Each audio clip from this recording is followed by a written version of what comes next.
Don't believe everything you see until Friday at 6 p.m. Feeling good, feeling great. Feeling great, feeling good. How are you? Welcome into Timeline T. I am your host, D. Sandy, aka Sandy Jr. Hump Day. Just one more rumor and lied-filled day until free agency starts at 6 p.m. on Friday. I feel like we're crawling to Friday, crawling through the muck of lies, innuendos, and people just trying to generate content for clicks.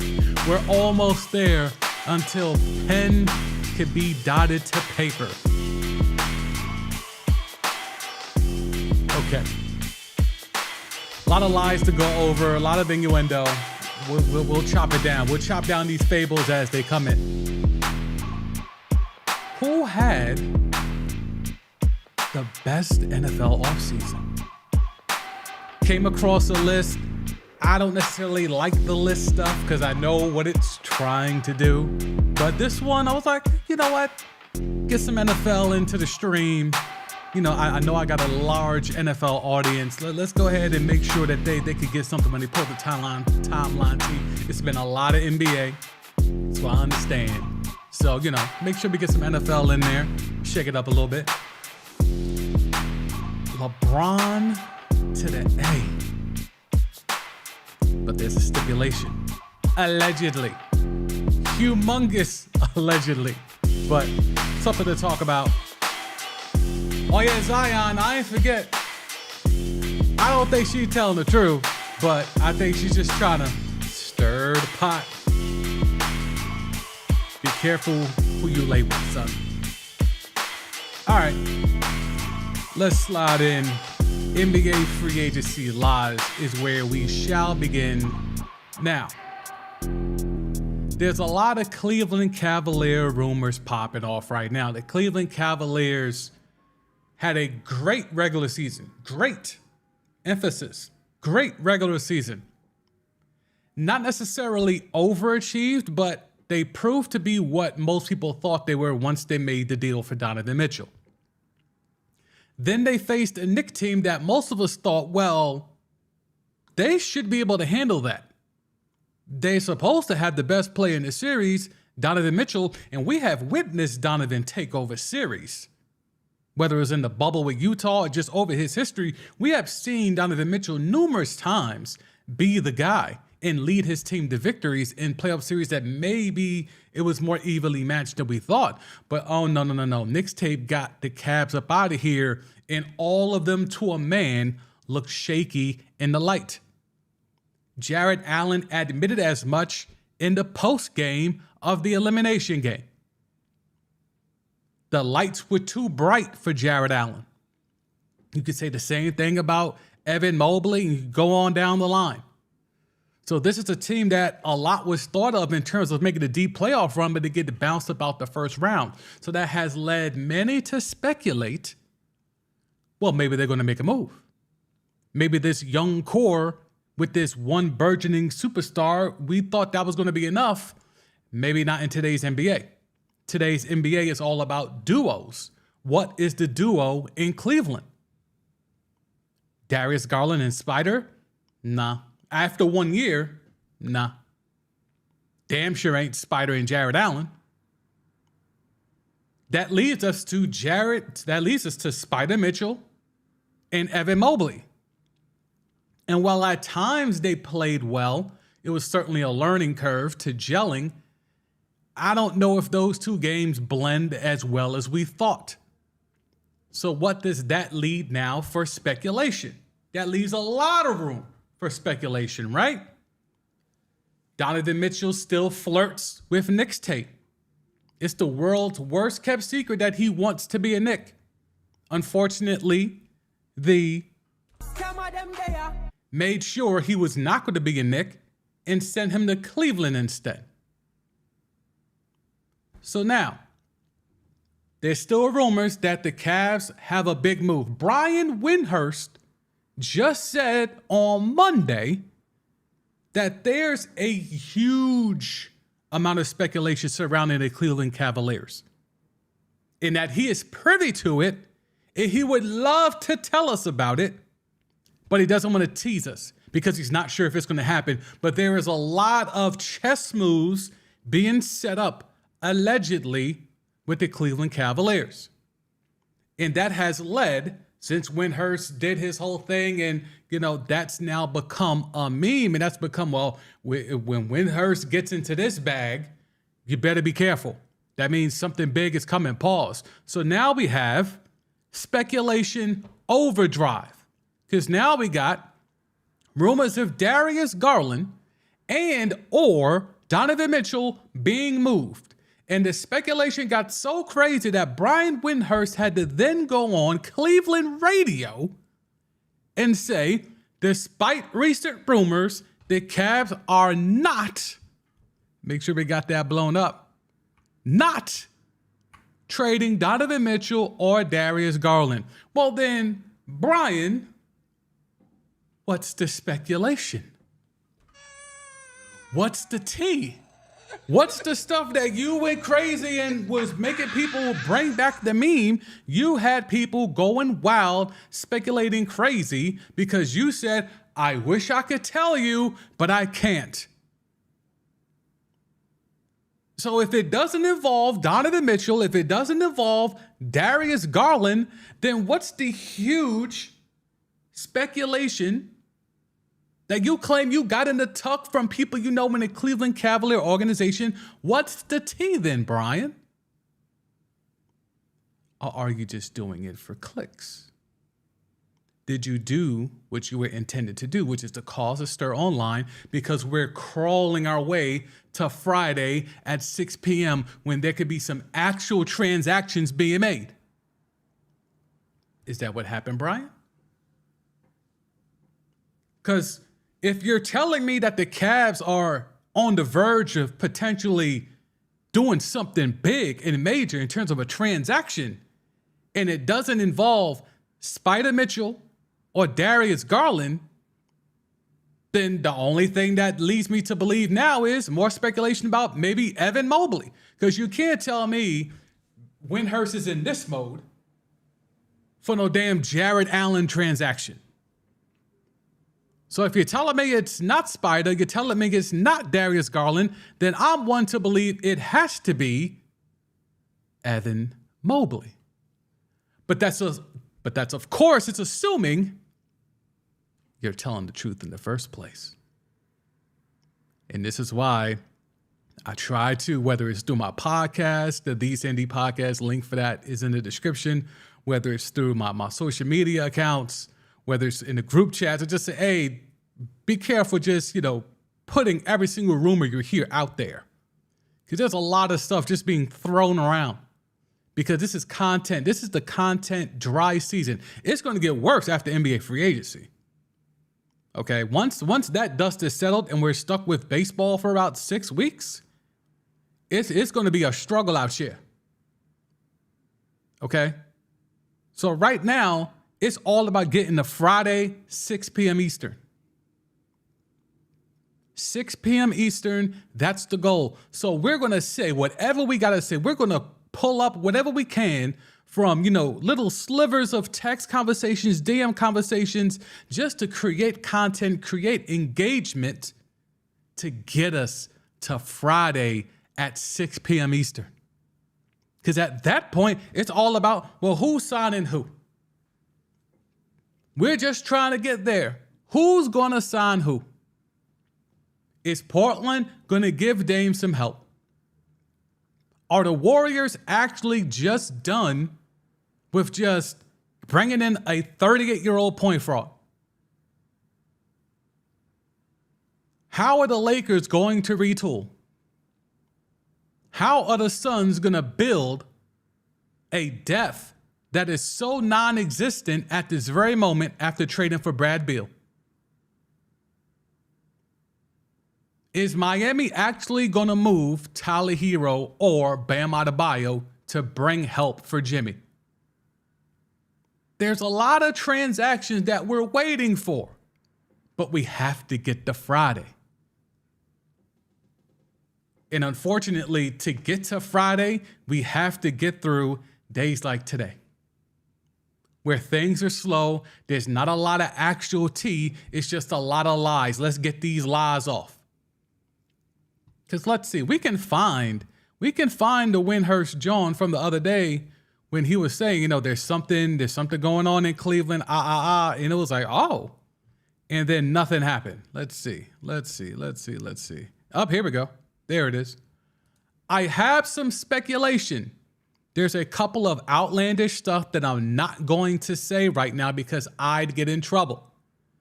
I'd wish I could tell you more, and I know I shouldn't tease you. After saying this, of course, people ran with speculation. Darius Garland to the Lake Show. Donovan Mitchell to the Knicks. It was all happening. All types. The trade machine was lit. Just off this quotable from your man's Brian Windhurst. Now, he has to spin the block 24 hours later and come out here and say, you know what? Because again, people ran with it, right? People that don't really have a lot of credibility took it and ran with it. Because once Windhurst says there's stuff around the Cavs, there's outlandish stuff around the Cavs, people who aren't really tapped in are just going to start to make up shit. Because you don't have to be tapped in when Windhurst makes it so vague. I could have jumped out there and said, sources close to me is telling me, look, Spider to the Knicks, the conversations are back on. Now, could anyone question me? After Windhurst says there's some wild, outlandish stuff going on in Cleveland and I can't tell you about it. Any one of you watching this could have went out there and thumbed out a tweet saying, I'm hearing the Cavs are talking about X, Y, and Z. It could have been the most ludicrous deal imaginable. But because Windhurst opened the door for outlandish stuff to happen, a lot of dudes that don't have credibility walked right on through that door. And it got crazy to the point where Windhurst has to spin the block and come out here and say, you know what? Garland and Spider Mitchell are not being traded. Because people that aren't really in touch, people that don't really have sources, just started wowing. And it's because Windhurst was creating content. Now, I'm not going to sit here and say Windhurst doesn't have connections with Cleveland. That's where he got started. He basically has been around as long as LeBron has. That's how he got in. So he is connected in Cleveland in that organization.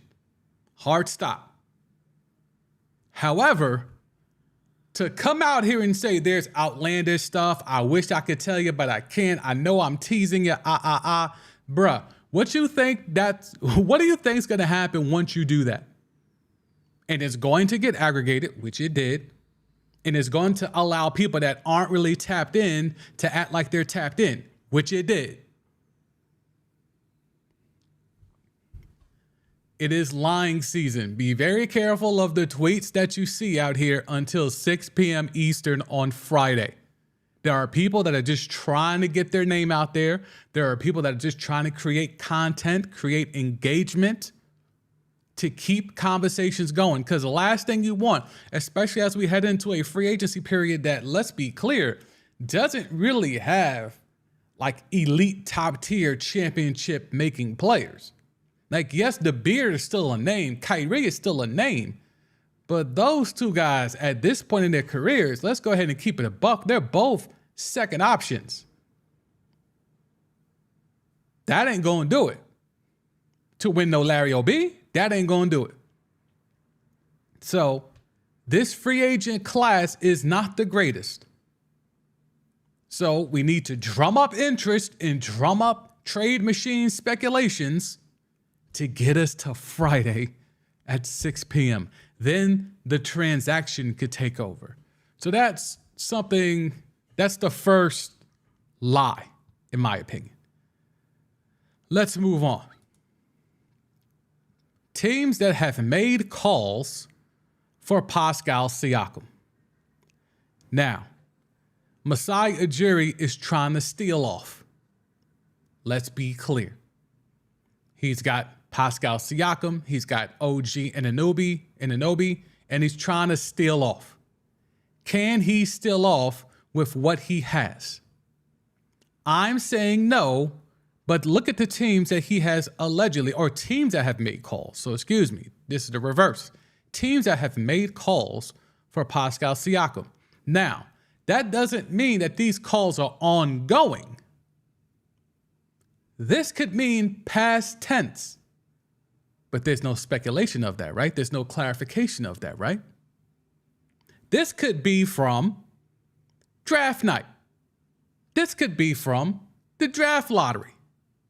This could be from the end of the regular season. But again, to create content, to get narratives out there, to get engagement out there, let's go ahead and let's talk about all the teams that have made calls for Pascal Siakam. What do you think the New Orleans Pelicans are calling the Toronto Raptors for in regards to Pascal Siakam? They have Young Reaper. They have Herb Jones, Trey Murphy, so on and so forth. What do you think the Pelicans are calling the Raptors for about Pascal Siakam? To me, that is a draft scenario. Draft is over. That doesn't mean that the Pelicans are still calling about Pascal Siakam. But it's Wednesday. We're trying to get to Friday. So let's go ahead and put the Pelicans on the list. Scrub Zero, what's good, bro? Happy Wednesday to you too, bro. Thank you for tapping in. Appreciate you. The Houston Rockets. Why would they be calling for Pascal Siakam today? Now, draft night, you check the temperature, see if Masai's willing to do some wheeling and dealing, sure. But current day, are the Rockets calling about Pascal Siakam? I would have no idea why. All these teams, the Hawks, it doesn't make sense. The Hornets, they just took Brandon Miller. Why would they be calling Toronto about Pascal Siakam?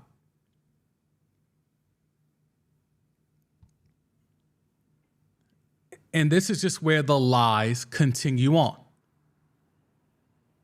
And this is why we got to get to Friday at 6 p.m. at all cost. Because the lies are just going to keep piling up. The Rockets are planning to, quote, tempt Fred VanVleet with a contract starting at $40 million per year. Now, again, the Rockets have an extremely high-level young core. And they just added to that with Amen Thompson. Why would they go out here and throw 40 M's at Fred VanVleet? Amen can run point. He did so in the G League. Why would you draft him at 4 when you're just going to go throw allegedly 40 M's at Fred VanVleet? Now, this is the same reporter that said the thing about Pascal Siakam. So again, he's out here just getting content out. One league source told me the Rockets, armed with $60 million in cap room and no state tax in Texas, are going to tempt VanVleet with a 2-year deal for $80 million, adding veteran stability to a roster teeming with talented players on rookie contracts. Now, the 2-year deal part makes sense, right? To a degree. It makes sense. Short-term deal. He's not necessarily the answer, but you need an adult in the room to teach up all these pups, right? That's the theory. And it's an easy narrative. It's a simple narrative. It's a narrative that if you tell it to most casual fans, it makes sense. However, we ain't casuals in this community. So we're going to go ahead and go to the Houston Rockets. And this will not have Amen Thompson on it. But let's go ahead and look at who else they got.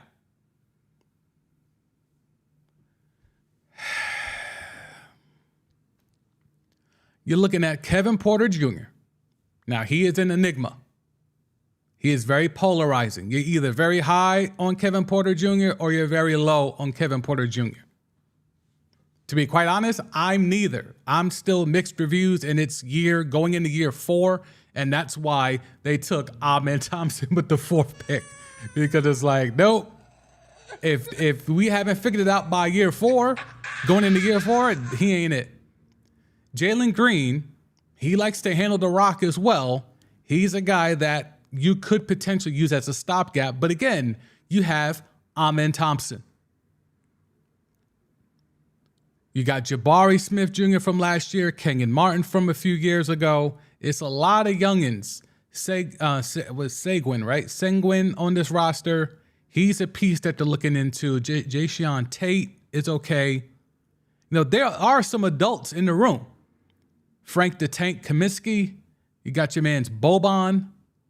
Willie Cauley-Stein. Assuming these guys are still there, like those are some guys that can be voices of reason. So I don't know why I got to pay $40 million to go get Fred VanVleet to be a 2-year voice of reason in this locker room. If you're going to run with the youngins, to go ahead and run with the youngins. Ime Udoka can't really be co-signing spending that much cap room. And it's not like you have to spend it. There is a cap ceiling, but the Rockets are in no way in danger of like hitting that floor, So I don't know why they would want to go out there and eat up 40 of the alleged $60 million in cap room with Fred VanVleet. And why would the Beard turn down that bread? Because if you're giving VanVleet 40 M's, that means you think the Beard is not coming back and that the Beard's going back to Philly. Because the Beard has talked himself into, trying to do any and all things for a ring. So that's kind of where we're at with that. But I'm not really understanding why the Houston Rockets, with the young talent that they've acquired, especially in this last draft, this draft from last week. Let me pull this up.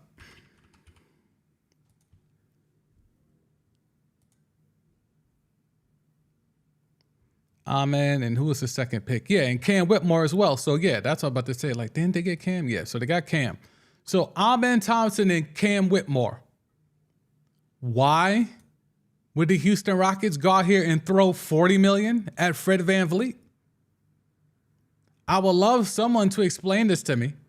Like, I get this little blurb that tries to explain it, but again, I'm making this speculation, and it could be quasi-reckless, but whatever. We're here. We're streaming. I don't think this makes any sense. I don't want to call it an outright lie like the first two things I broke down, but this right here just doesn't make basketball sense to me. Because if you're Ime Udoka and you thought maybe they sold you, and this was something that we unearthed when they were in this interview process, everyone that the Houston Rockets interviewed, allegedly, they asked every coaching candidate, how do you feel about James Harden? How do you feel about coaching the Beard? Can you handle it? Do you have a system that could work with the Beard? So on and so forth, because they were under the impression that he was spinning the block. But lately, it's been looking like that might not be the case. So now, Fred VanVleet is your plan B? And I'm going to hand that man 40 M's? Just for a two-piece? A little two-pack of Fred VanVleet for 80 M's? Doesn't make sense to me. It does not correlate. That seems like something that was contrived. I'll just say it like that. Sliding on. This is from Mark Stein, who is a OG vet in this game. All signs point to Brook Lopez, Chris Middleton, and Drew Holiday, Bossman 99, staying in Milwaukee. Quote, League sources say that Milwaukee is indeed in a promising position when it comes to re-signing both Chris Middleton and Brook Lopez. Key word there is promising. Promising, okay? The Bucks are increasingly expected to re-sign Jay Crowder after surrendering 5 second-round picks to acquire him from Phoenix before the deadline. Sure, so we know all that, right? Again, am I saying this is a lie? No, I'm not going to say that because Mark Stein is a vet in this game and he is tapped in. What I am going to say is that this right here is very leading when you correlate it to what was actually quoted. Milwaukee is indeed in a promising position. That doesn't mean all signs point to Brook Lopez, Chris Middleton, and Jay Crowder. Now, the Jay Crowder part, yes, because they gave up 5 second-round picks to get him. But in terms of Brook Lopez and Chris Middleton, I would like to think they're going to spin the block, but that's not, just because they're in a promising position, that just means that Milwaukee is willing to put the bread up necessary to re-sign them. That doesn't mean that the players are going to accept that. So that to me is a little shaky. That to me is a little shaky. Dre always comes in with the hot takes. He always comes in with the salacious stuff. So let's go ahead and slide to Dre. Zion Williamson, ex-girl. That we're going. Yep, I got that. It's here. Where is it? Yep, there it is. I got it. Timeline team misses nothing. I'm just not going to make a whole topic out of it because who says this is a real photo? Like, who says this is a real, like, who says this is an actual pregnancy test, right? Like her own pregnancy test, right? Like who are we to judge? And then of course, oh yeah, I can't even see that. All right, let me see. There we go. Junior. There we go. You got to see it right there. Junior Ozariah. And again, 2 lines pregnant, 2 lines. Okay, so timeline team misses nothing. I'm just not going to go crazy about it because to me, this reeks of cap. But, you know, it is what it is. It's out there. So we went from the Buck stuff to now we got more free agency lies. Kyle Kuzma has, quote, gained plenty of momentum. So again, these words are ridiculous. Like, these words are just absolutely positively ridiculous. This is like Woj in the draft. The way that these reporters are like tripping over themselves to code their language. Kyle Kuzma has, quote, gained plenty of momentum as a potential Kings target. Look, somebody gonna give Kuz the bag. It's just that straight and simple. Someone is gonna pay a lot of bread to give Kuzma the bag. Now, do I think it's gonna be the Kings? It's possible. They've mid-levels, 25 mil? They cleared up 25 mil. So if they strike out with the habitual nut hitter, Kuzma logically could be a good step. Here's the problem, though, and this is why we got to keep going to where these players are, where these teams are. Is this where I was looking at? No. Okay. Okay. So let's assume that Harrison Barnes does not return. Okay. Where does Kuzma play? He slides into the 4, right? So you still have Sabonis at the 5, and you now have Kuzma at the 4, and you obviously still have De'Aaron Fox. How much better is a NBA contending team with Kyle Kuzma as your 3rd option? And let's also put this little caveat out there. When Malik Monk is on the floor, Kuzma then becomes a 4th option. So now while Kuzma may get a bag from Sacktown, How's he going to like it when Malik Monk is on the floor off the bench and he is relegating Kuz to the fourth option? So now I get it while it makes sense on paper, but we don't deal with on paper here. We deal with how does this work from a basketball sense?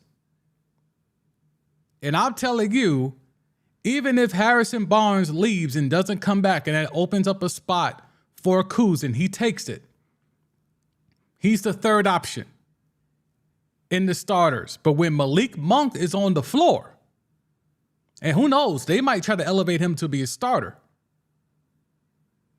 But whenever Malik Monk is on the floor with Swiper,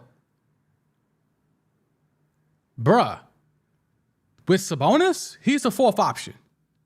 And then if Keegan Murray takes a step, good Lord, where's the shots? Kuz might have to be the sixth man. So if you're Kyle Kuzma and you want your shine, you just left Washington where no one paid attention to your game. You're going to go to Sacramento and potentially be a sixth man?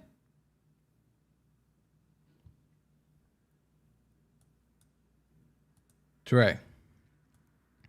Kuzma on the Kings makes sense, but I would trade Herter or probably even Keegan for Cuz. I don't think you have to. You're a free agent. Is he? I don't think he's not restricted, is he? I had the list up yesterday. Let's see. Hang on. Let me look this up. Who had the list? It was Hoops Hype, right? Hoops Hype had the list. Let's see.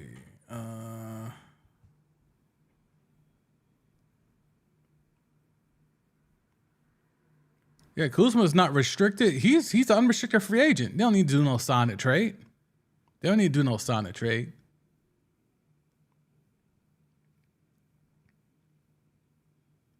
I mean, to me, I'm not doing that if I'm Sacramento. I'm not doing no sign and trade. I'm not doing no sign and trade. So if that's how that's got to go, which I doubt that, but if that's what the Wizards are trying to be in the mix on, nah, I'm good. I'm good. All right, so we got through the bulk of the lies. Now we just get to petty. Okay, so it's not necessarily free agency lies, but free agency petty. Toby. Tobias Harris over me. It was a real thing. It happened. And Tobias Harris, courtesy of NBC Sports in Philly, is not really here for the trade speculation and how he's being treated by the Sixer faithful. Trade speculation, casual Sixers fans, they'll trade me for a crumble cookie. But at the end of the day, they have to realize, you're not getting a 6'9" forward back who can, damn near shoot 40% from three, guard other team's best player, shoot, post up, drive, play 70+ games a year. Trade spec. Okay, so Tobias Harris over me. Tobias Harris, who feels he is the brunt of all jokes, brings up crumble cookie. And why would Tobias Harris bring up crumble cookie? Right? Well, he brought it up because he owns a couple of crumble cookie franchises. So either way, Tobias Harris wins. Why not get a little promo for shit that you own? So there's always a method to the madness. Never forget that. So while Toby's out here and he's calling out casual Sixer fans and casual NBA fans in general, which, like I tweeted out on the Elon app, I love that players. KD is out here in Twitter spaces calling out casuals who are having Twitter spaces about who's top 5 and all that nonsense. Like, who are these people? And KD goes in there and shows his basketball acumen in one fell swoop. And then dudes just try to get hot takes off because that's the culture that's been festered, that's been, monetized in this culture, in this society. So now we got Tobias Harris out here airing out casuals and maybe potentially casual Sixer fans and saying, yo, they'll trade me for a crumble cookie, but that's on free promo because Tobias Harris owns a couple of crumble cookies.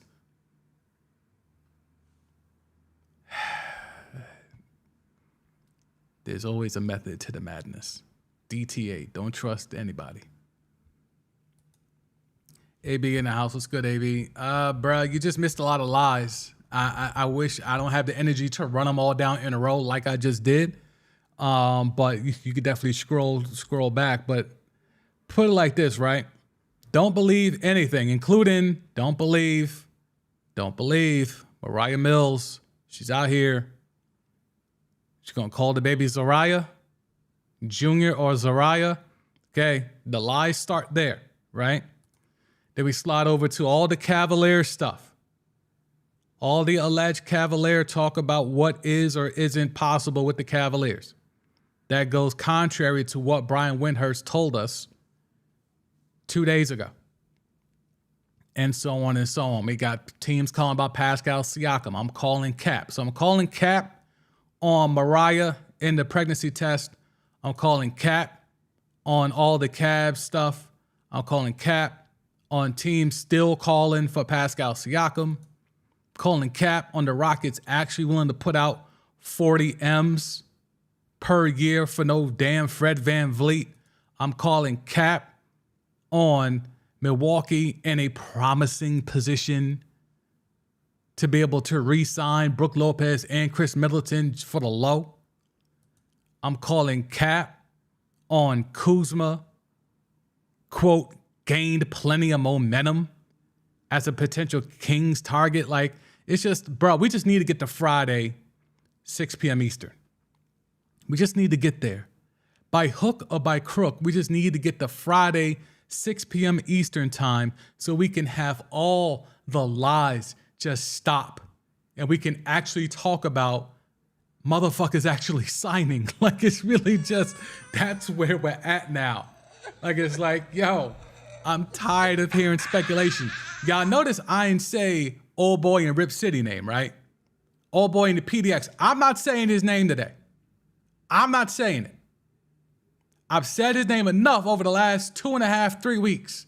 I'm not saying that man's name up in Rip City, who likes to rap a lot. Not doing it.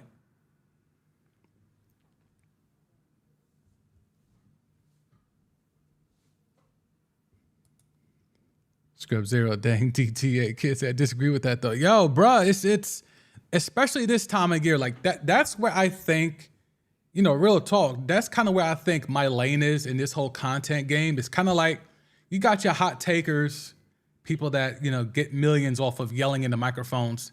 That's not me. Then you have like casuals who do Twitter spaces, making up their own top fives to entice KD into the rooms. That ain't me. I'm kind of at that bridge to like, all right, I'm not going to lie to you just by yelling in the microphones like them over there, but I'm also not just going to make up shit for clout like these dudes over here. But I want to build a space where we can all come together and talk shit about both sides. Like that's my community. That's what I want to build here, is that we could go over here and talk shit about the ones that are just yelling in the microphones to get clicks and engagement. And then we could go over here and yell and watch the casuals yell at each other, hoping that someone with credibility comes into the mentions and blows them up. Pause. So I want to build a space where we can air both sides out. Now y'all know why I'm here. That's why it's Timeline T. I give you blue check boys, and then we go out here and we even bring up bullshit like, you know, Mariah Mills. So that's kind of the secret sauce here. So let's see, where are we now? We did Tobias Harris. Yep. Is there anything else? Is there one more? I think I have one more. Oh no, that one's for later. Okay. All right. So let's slide over to NFL just for a taste. There was a list that I came across that I thought was kind of dope, right? Let me make sure I get it lined up. There was a list that I saw on the 33rd team, and it's by our guy, Ari. I'm not sure how to pronounce that last name. I'm going to say Miroff. And he's been putting out a lot of content. He's been helping us out during the NFL offseason, especially leading up to the draft and post-draft. So I've been kind of still checking out his content, and his website is putting out some stuff. He's an NFL insider. He's got the 5 best moves of 2023. Okay, so off rip, I'm going to ask y'all in the chat. Feel free to put it in on the comments if you're watching this live on the replay. What do you think has been the best NFL offseason move by any of the 32 teams? Okay, so when we pull it up here, they got the 5 best moves of 2023 NFL offseason. And to Ari's Mirov's opinion, it mostly involved quarterbacks. So we'll go to the first one. The Arizona Cardinals offseason approach. Now, if you really want to take a look at it, just from a surface point of view, they got Cliff Kingsbury about the paint. They got Steve Keim about the paint. Kyler Murray is rehabbing, and even though there's offensive linemen that are still on that team who aired him out about his lack of maturity and preparation, he's still, by and large, the franchise in Arizona. But they got a new GM, and there's been some executives around the league that have liked what the Cardinals have done. So let's tap in. Here's a quote from one alleged anonymous AFC executive. If you look at the situation the new GM Monty Ossenfort walked into, there was no realistic way to make that roster competitive on the fly in year one. But realizing the situation you're walking into and understanding you need to take a step back before taking a step forward is something not everyone wants to do. They didn't spend much in free agency, and I thought the draft day maneuvering was a masterclass performance. Now remember, we were here for draft night, and the shit was lit when it was the Texans and the Cardinals, and they were flipping. They were flip-flopping, right? Arizona traded the number 3 overall pick on draft night to the Texans for a package that included the 12th pick and Houston's 2024 first round pick. So again, you're already realizing we need to rebuild. We're going to let loose DeAndre Hopkins. Okay, so we're clearing the decks here. So we're going to give up this spot and let the Texans have back-to-back picks. We're going to slide down to 12, collect the future first going into next year. That could potentially, if we take this thing the right way, could allow us to be up there for Caleb Williams. Then maybe we find the taker for Kyler Murray, and now we got Caleb Williams, and now away we go. Just saying. So, so they traded down to 12 initially, and then they traded back up to 6, and they still got the offensive lineman that they wanted, Paris Johnson Jr., whom they likely would have taken at 3 anyway. But now because they did the trade and they did the flip-flops, now they got 2 first-round picks in 2024 and the top offensive tackle on the board to guard and protect either Kyler Murray or maybe Caleb Williams. So I think I like what Arizona did. I like the fact that they put themselves in a good position. I love what they did on draft night. They were a huge winner on our post-draft stream. So yeah, agreed. The Cardinals' offseason approach, very, very stealth when you look at it. Number 2, Eagles finalizing Jalen Hurts' contract early. Okay, so y'all remember, Hurts got that 5-year, $255 million extension. That was before Lamar and all of that. So, you know, the fact that he was a second-round QB was something that definitely helped in the equation of getting the math right. But the fact that for what, like 10 days, a week to 10 days, if that, he was the highest paid QB in terms of, you know, annual salary per year. So the fact that they were able to lock that up, not deal with the minutia of what, you know, the Ravens had to deal with in Lamar Jackson, you know, and the fact that they just locked that up, he's the guy, We're going to build around him. We still got the great offensive line. We lost Miles Sanders, but we can, switch that out with DeAndre Swift. Like, the Eagles are still top tier, and they locked in their QB. And in terms of doing it before Lamar, before Joe Burrow, and before Justin Herbert, they get the lowest price. Because Lamar obviously wanted more than Jalen Hurts. Guess what? Joe Burrow is going to want more than Lamar Jackson. And then when it's Justin Herbert's term, he's going to want more than Joe Burrow. So the Eagles got ahead of the game and said, nope, we don't want to be caught in any more bidding wars. Let's go ahead and give him the most money now so that the next three teams have to now pay more for their franchise QBs. So the Eagles, again, a forward-thinking front office and organization. Howie Roseman and them, they get it done. Patriots hiring Bill O'Brien. Now, this one is kind of easy because the fact that they experimented with a DC, and not just any DC, but Matt Patricia, that certainly was a headache. That certainly was a problem. It was a disaster. It was a disaster in training camp last year. Mac Jones admitted to being confused. And he was saying that he was not the only one on the field that was confused. So just the simple fact that they got a real OC. Now, whatever you think of Bill O'Brien is a whole nother story because we know what he did in just destroying what Houston had built up. But just a simple addition by subtraction of no Matt Patricia, bringing Bill O'Brien, that's a win for the Patriots. The Packers return in the Aaron Rodgers trade. Now, here's where it gets a little interesting because I actually felt like they didn't get as much as we would have thought or what was rumored to be in the Aaron Rodgers deal. Because if you see here, the Packers traded Rodgers with their first pick. They basically did a swap. They went from 15 to 13. They threw in a fifth round pick, and they got a second, a sixth, and a conditional 2024 second that could become a first if Rodgers plays 65% of the snaps this upcoming season.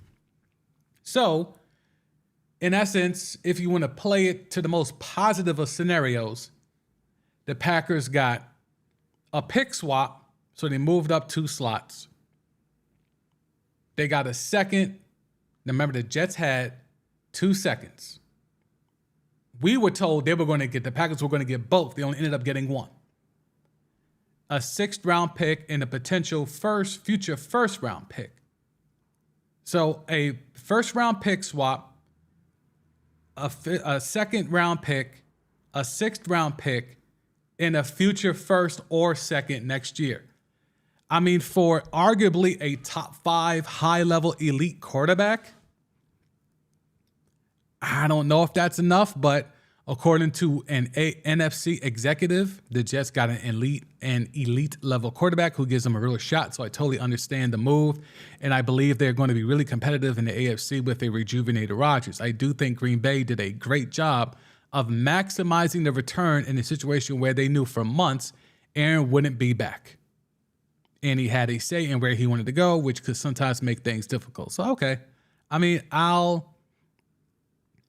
the fact that they're highlighting the fact that they got a future first as the main thing is kind of wild, but I liked Green Bay finding a way to get a future first rounder for a player who wasn't going to be with them in 2023. Like, yeah, but that's going to be a low future first round pick, most likely, right? Assuming Rodgers does what he's supposed to do and the Jets stay healthy and got the pieces. Like, we're going to see it in Hard Knocks.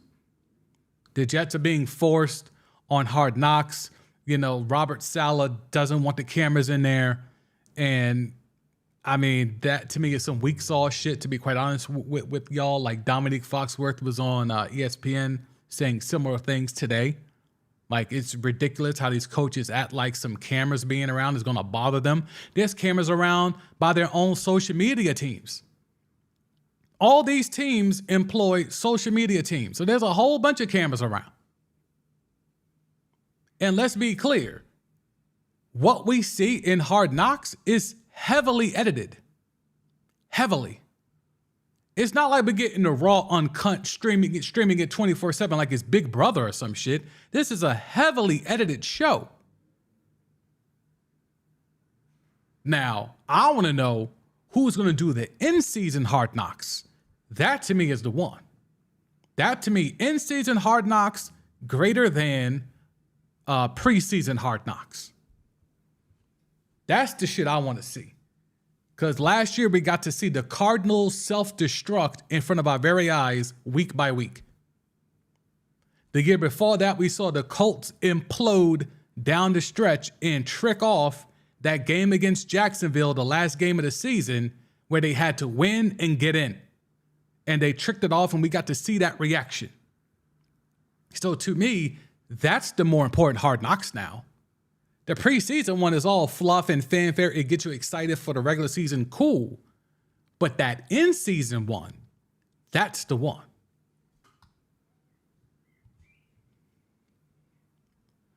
All right, and the last one here, number 5, the Ravens handling Lamar Jackson's contract negotiations. Now, this is extremely polarizing.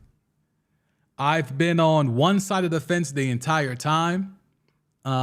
It's the biggest topic that's probably gotten me the most attention here on my brief time in YouTube. It's the whole Lamar stuff. And Lamar won, okay?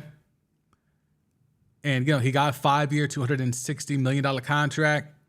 They put the non-exclusive franchise tag on him, and he was negotiating. He was representing himself in these negotiations, so on and so forth. We know the story. But let's be clear. That contract that he signed was very much in line with what Jalen Hurts signed.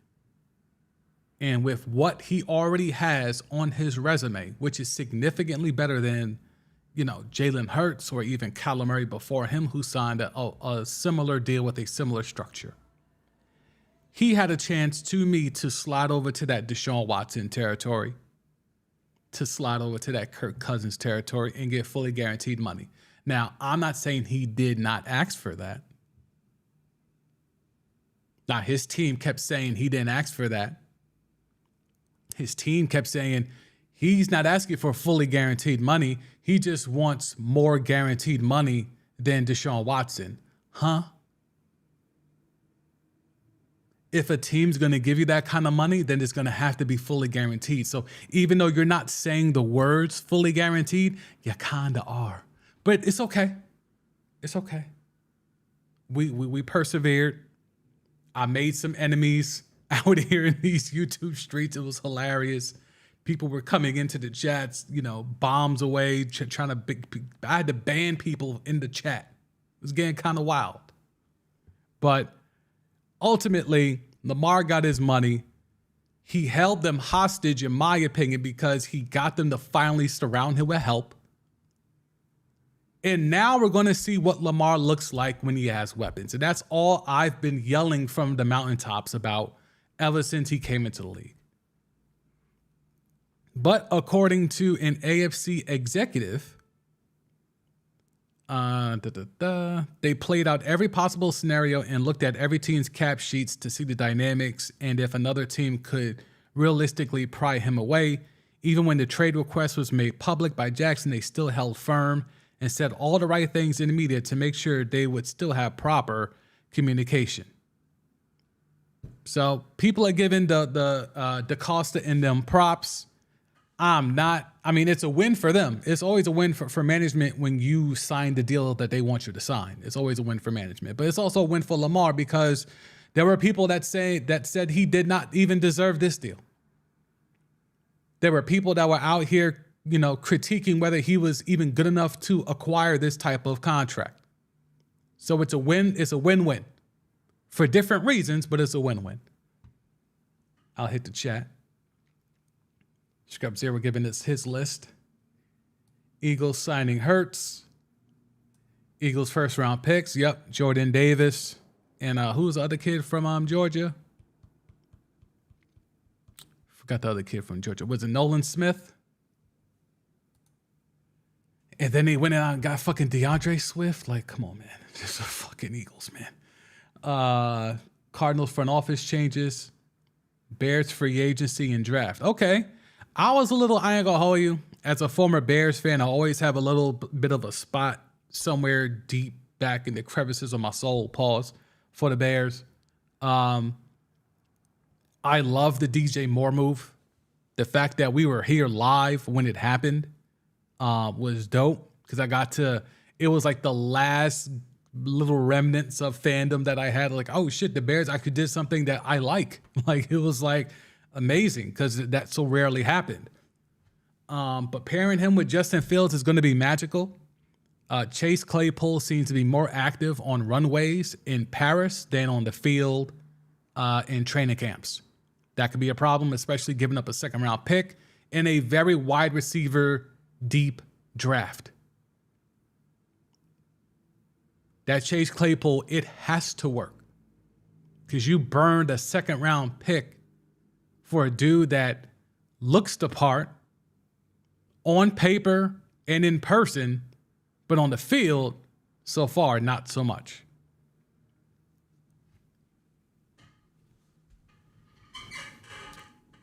Let's see, where we at here?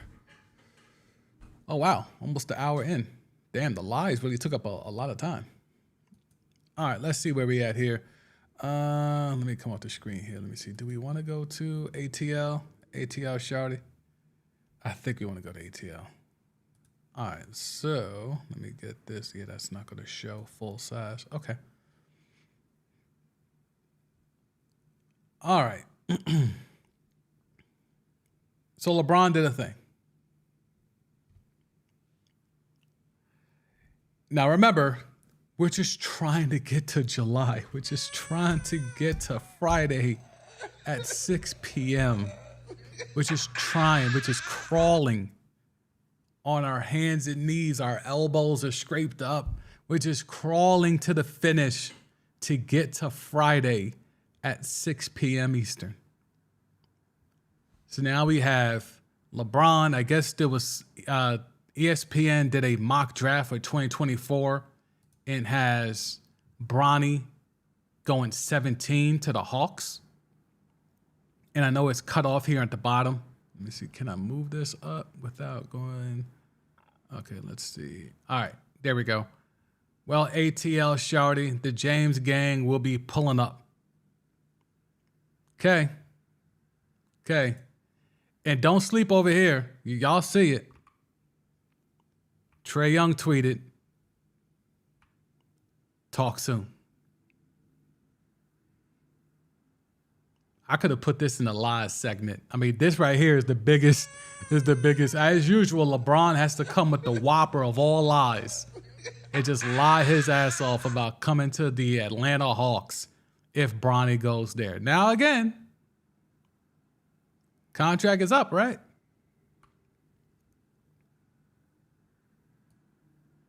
Contract is going to be up.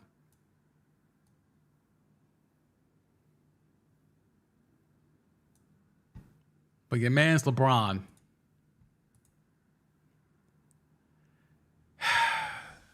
I just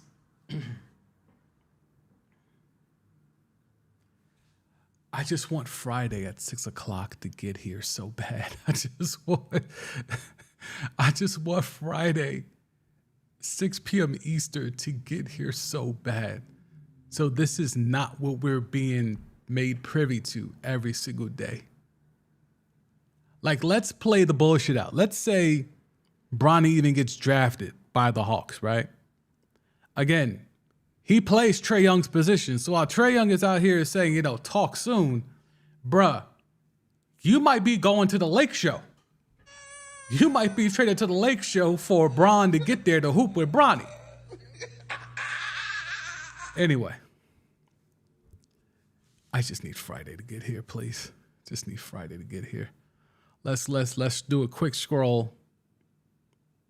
Prizes for the slam dunk contest and 3-point shootout. So the league is incentivizing the slam dunk and the 3-point to try to get better players to come into it, right? Pause. To try to get better players to be involved, to be participants, they are increasing the prizes, okay? Let's see here. First place gets 105K. Second place gets 55K. But again, here's where the problem is, right? If you're a millionaire, what's 100K? I mean, I don't know what it was before, but what's 100K to a dude like, you know, Fred VanVleet's about to get 40 M's. What does Fred VanVleet give a fuck about 100K? Or let's say he's more for three-point shootout, 60K. What would Fred VanVleet winning the three-point shootout and getting 60K mean to him if he's getting 40 M's from the Houston Rockets? Scrub Zero, LeBron and his lies. Yeah, man, bruh, stay lying, man. Just be lying, bruh. And like this makes sense for the younger players because they're on those rookie deals. But even still, like they're trying to avoid having to scoop up Mac McClung and have him save the contest every year. Like they're trying to avoid that by incentivizing better known players to come out here and do the slam dunk contest. But what's 105K to dudes that make 15, 20, 30, 40 M's a year? It just doesn't make any sense to me.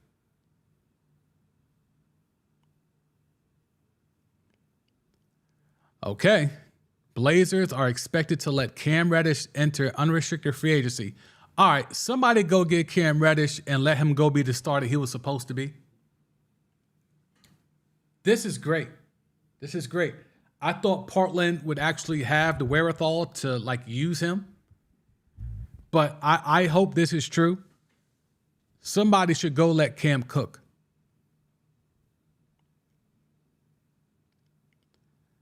This isn't talked about enough. Dudes are skating from clutch. And I have often wondered, when does the clutch credibility run out? I assumed after LeBron would finally retire, that the whole appeal of being under clutch would then tail off. This is happening while he's still in the league. Is there something we don't know about dudes being represented by clutch?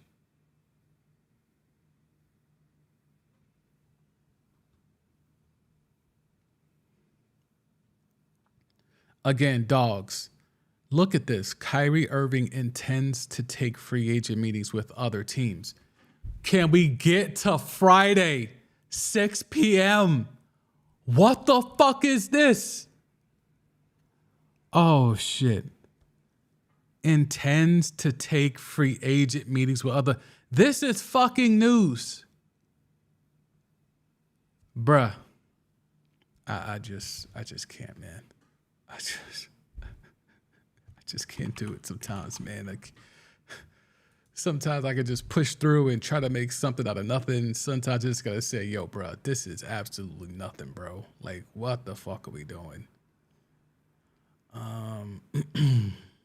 Let's see. I'm trying to look for something without showing y'all, but maybe I should just make y'all suffer with me. The Mavs can offer Kyrie a 5-year, $273 million contract this offseason.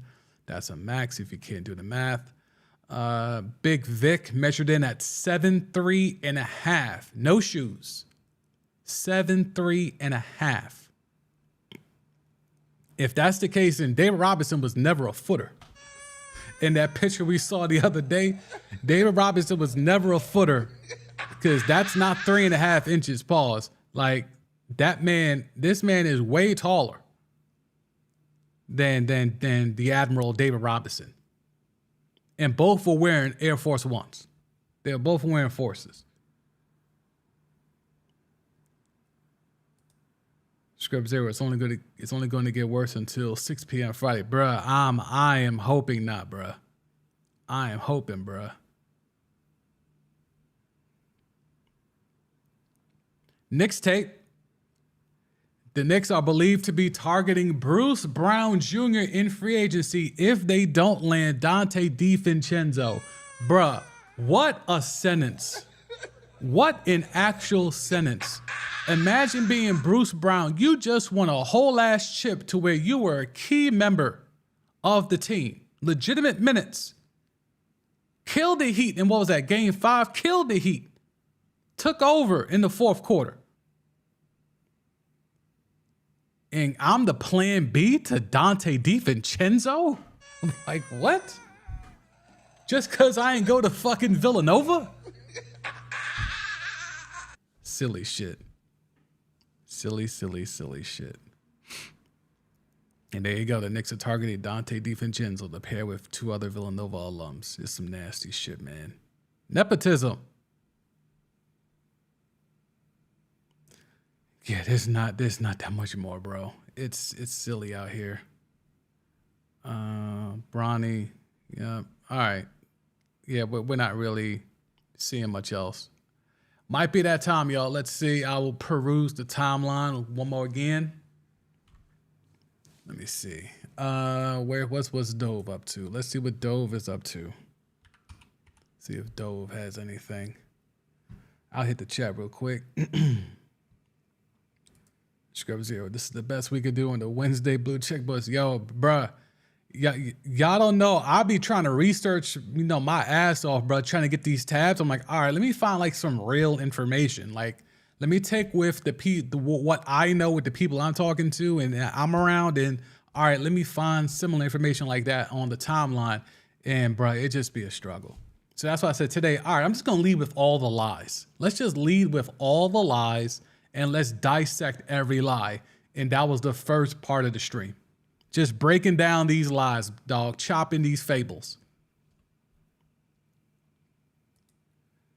Script Zero, Knicks should be aiming for Bruce Brown regardless of anything with DiVincenzo. Knicks gonna Nick always. Yeah, bro, it's really embarrassing.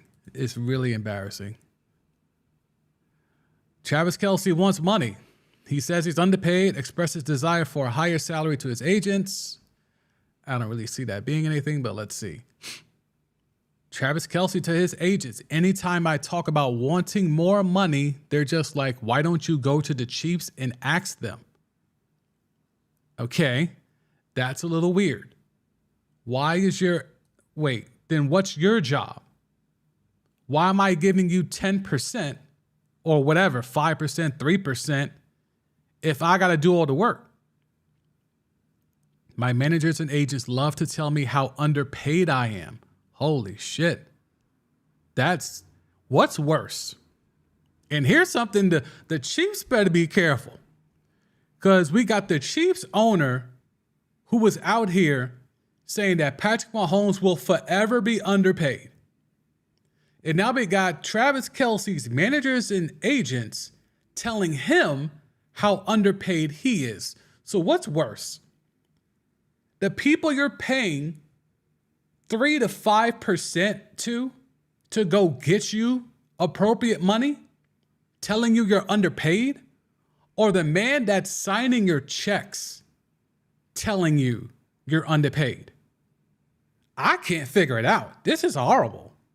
Like this right here, the importance of Kelce and Mahomes, and the owner is saying Mahomes will forever be underpaid, and Kelce's managers and agents telling him directly that he's underpaid? Bruh.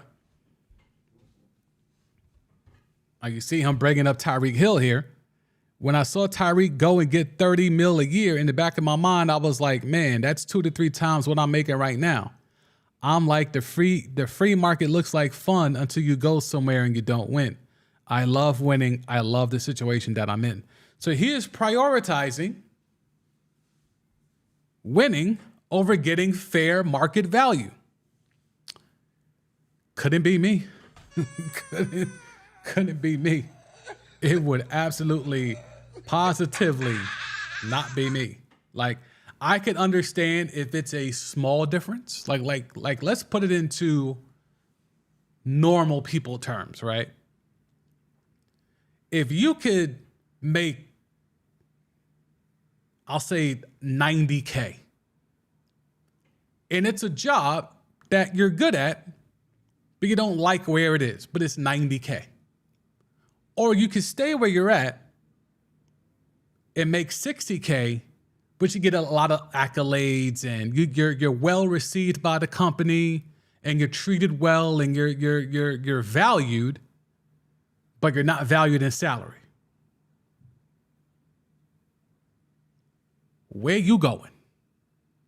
You gonna stick and take that 60 and be happy? Or try to go flip and get that 90? I hope I don't have to tell you what I would do.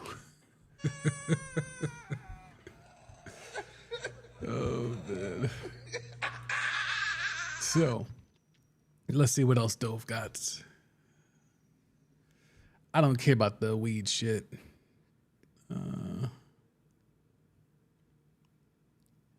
This is horrible for the Falcons. Falcons named former Bears GM Ryan Pace their new director of player personnel. That's not good for them. Ooh, we got money talk. And y'all know I love money talk. Hang on. Okay, so we got a chart here.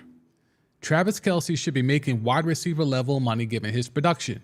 If you look at wide receiver salaries compared to tight ends, he's third among tight ends, but will only be 20th in the NFL among wide receivers. Ooh, we got the money. Okay. I mean, we know most of these numbers already. But let's see here. Tyreek Hill, Devontae Adams, Cooper Kupp, A.J. Brown, Stephon Diggs, Terry McLaurin. Yeah, all these guys belong. Chris Godwin, Deontay Johnson. I didn't realize he was up there so quick. Had no idea, Deontay. Okay. Mike Evans. And then underneath Mike Evans is Hunter Renfrow, Odell, and Cortland Sutton. Okay. So now we go to the tight end list, right? Yep, tight end list. And there's Kelce at 14.3 a year. So 14.3 a year. God damn, yeah. 14.3. He would be making less money. He's making less money per year than Cortland Sutton, who I can't show y'all on this list because the window won't go up any higher. Oh, wait, let me see. Maybe I can. That's the highest it can go. Odell is creeping in there at 15 a year, but Hunter Renfrow is 15.8.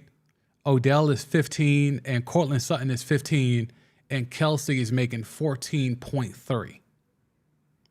That's problematic. That's problematic.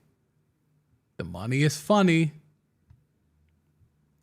The money is funny. I really don't understand how a guy of his ilk, now Kittle making more money than him, it's not right, but I understand. Plus, Kelce is older. You have to factor in his age and compared to Kittle. Now, Darren Waller, that contract was wild, especially with the lack of results that they got from it. And that's why he's up here with the Giants now. But I'm not mad at where Kelce sits among tight ends, but I do think he has a point when you look at wide receiver money. Like let's see. Can we find somebody who isn't as important that makes more money? Is Terry McLaurin? No, he's a number one. Like all these guys are, well, DK Metcalf. Is DK Metcalf the number one or is it Tyler Lockett? I know DK's the star, but who's the real number one up there in Seattle? But I'll let him cook for now. But they got Keenan Allen and Mike Williams here. Is Mike Williams more important to the Chargers' success than Kelce to the Chiefs? It's a resounding no. But yet he's getting 20 M's a year. $6 more mil a year more on average than Kelce. Is Chris Godwin, who's getting 20 mil a year and is 7 years younger, so you have to factor that in. But in terms of still at his apex, is Chris Godwin, who is 7 years younger, should he be making $6 more million than Travis Kelce when Godwin is a number 2 wide receiver? Make the same case for Deontay Johnson. He's not a number 2, but like Christian Kirk, Tyler Lockett is on this list. So Tyler Lockett and DK are both in the top 15, 20 in wide receiver contracts. Hunter Renfrow. You heard me. Hunter Renfrow. 15.8 a year.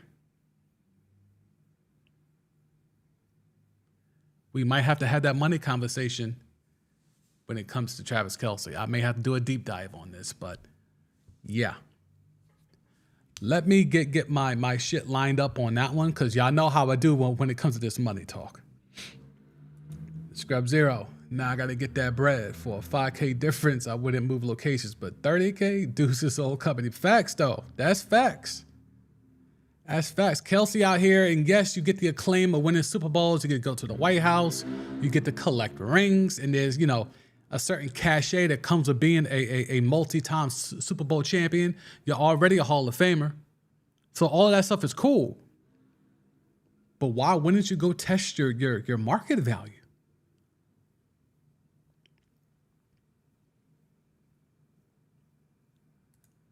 Scrub Zero. I've always thought Tyler Lockett was the better receiver in Seattle, but that's just me. No, it's not just you. Trust. It's not just you. Yeah, DK is the bigger name. He's got the muscles and shit like that, and he can make the more dynamic plays. So when it comes to just straight wide receiver one shit, route running, separation, all of that, it's Tyler Lockett. It's Tyler Lockett. All right, so I'm going to put a pin in that one. I might have to do my own little deep dive and kind of really extract some numbers there. So I'm glad that I hit the timeline one last time before I get up out of here. Let's hit NBA Central. Oh God, 6 p.m. Friday. All right, so that was it. All right.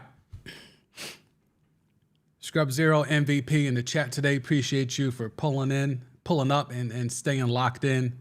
I'll be here again tomorrow, and we'll be that much closer to Friday, 6 p.m. So appreciate y'all as always. Thank y'all for supporting the content. Channel is growing day by day. Always appreciative of the support. If you want to spread this to people, let them know what we're doing over here, the sense of community that we're building over here, feel free, because we're really trying to build something dope here. And yeah, I'll be here tomorrow, 4 p.m. for another edition of Timeline T. I am your host, the Sam D, a.k.a. Sid Duzme Jr. Peace.